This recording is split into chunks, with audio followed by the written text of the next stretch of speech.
Would you care to join me in a world of fantasy, adventure, drama, and romance?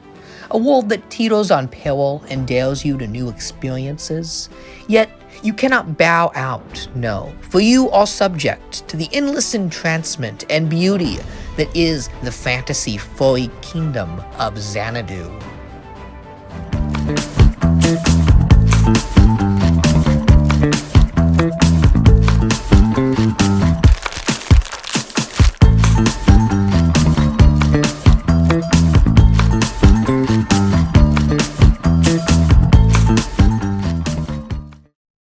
Oh, this is a good one. Xanadu was a furry comic from the 1980s created by Vicky, Wyman.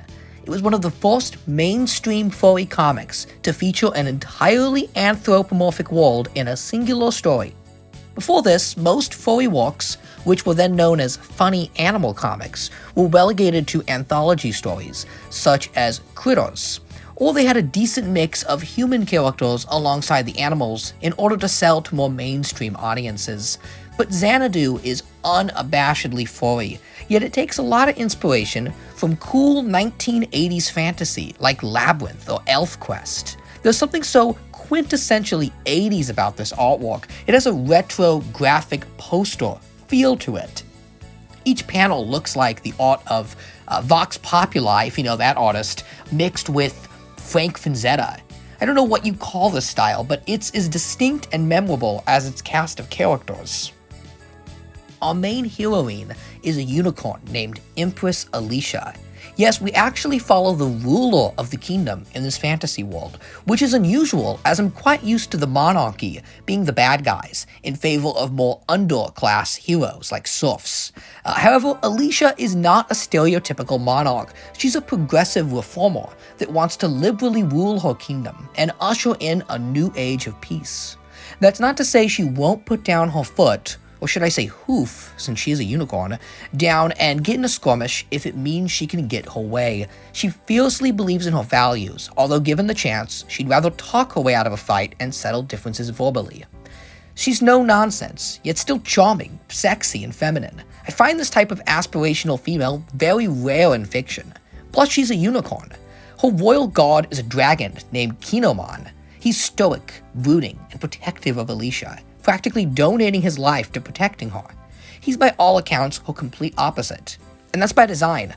A masculine dragon is a perfect juxtaposition to a feminine unicorn. Still, Kinomon's design is pretty unique and kinda awesome. He's got luxurious, long, flowing, manly hair. God, I miss the 80s.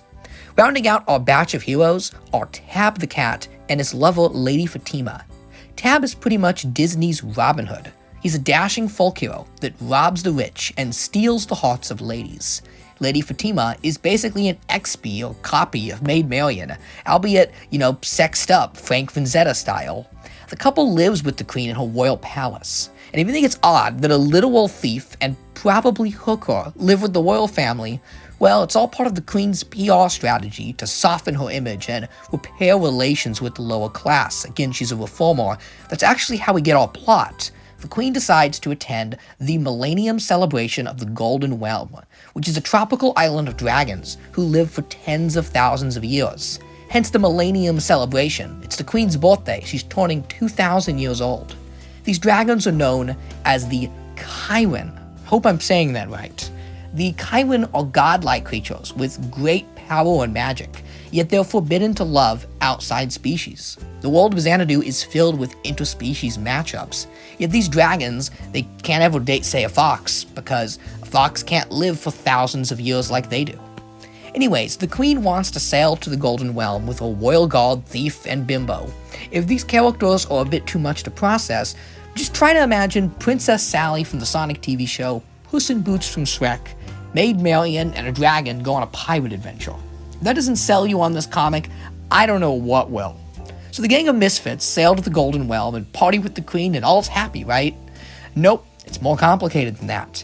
Because two young Kaiwens, a male named Kai and a female named Shiu? Again, hope I'm saying that right. They're spying on Queen Alicia and Kinemon, and they've fallen in love with them. They've never seen an outside species before, and both have the hots for the unicorn and dragon warrior. This results in a sneak attack kidnapping that goes all kinds of wrong.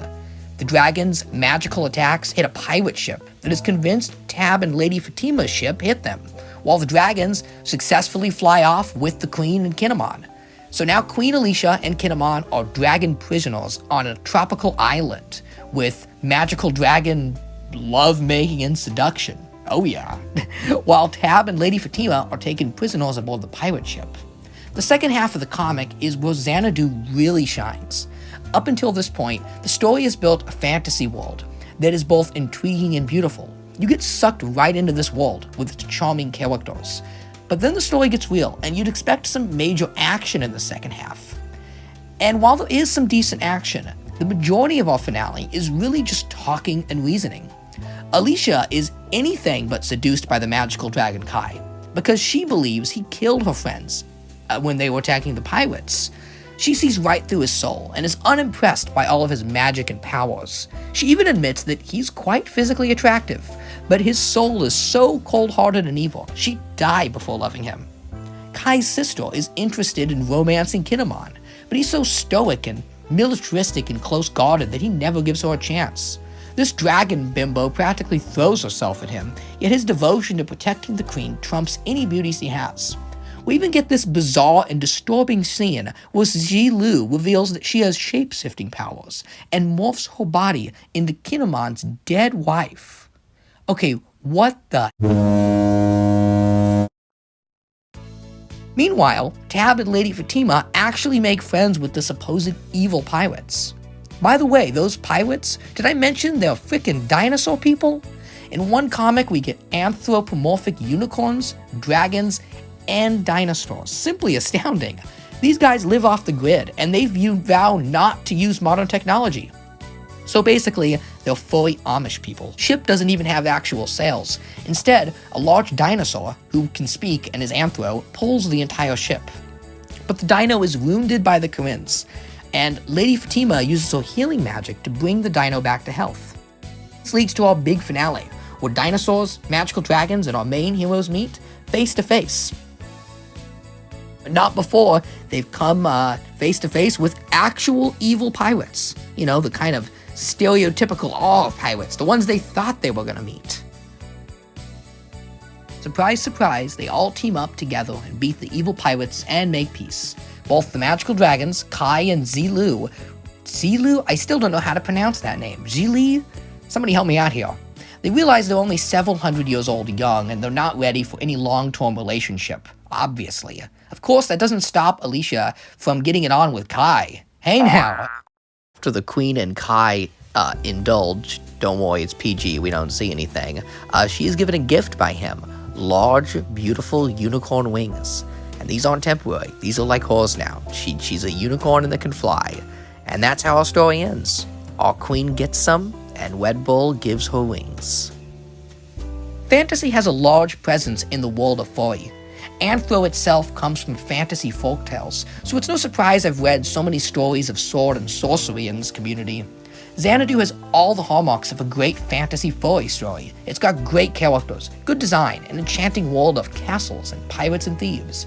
Yet it doesn't carry the tired cliches and tropes. There's no evil king or ruler, or really any bad guy, unless you count those pirate goons that only show up in the last 10 pages.